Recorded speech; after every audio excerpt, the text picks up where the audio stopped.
Tonight we have had again the high-level dialogue meeting. It is the first one since the audit. It was an important one. Firstly, and I think you have been paying attention to my statement earlier tonight, the parties delivered at the end on an important point of the implementation annex, the declaration on missing persons. And it was not easy to look for an agreement. Finally, we did it. They did it.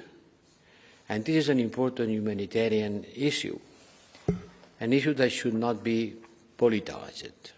Secondly, I think it's also important, the parties took an important and symbolic step towards the establishment of the association and community of the Serbs majority municipalities. It was agreed 10 years ago. And finally, today, the management team comprised of Kosovo Serbs finally presented to the parties the first draft. It's not the final draft.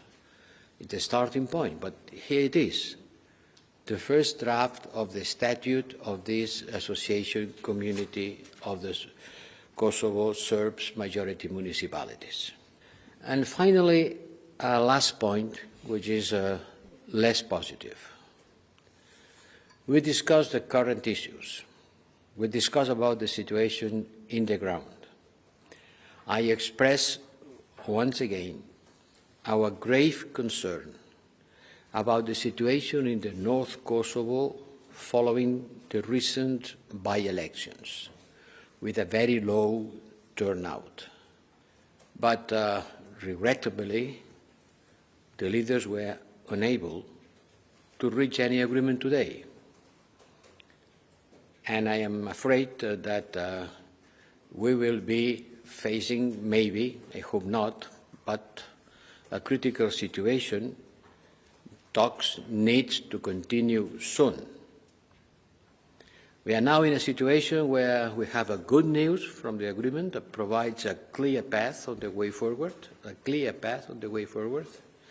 on normalization of relations. But we have to continue using this framework to push this process forward. And this is directly linked to the European future of both Serbia and Kosovo.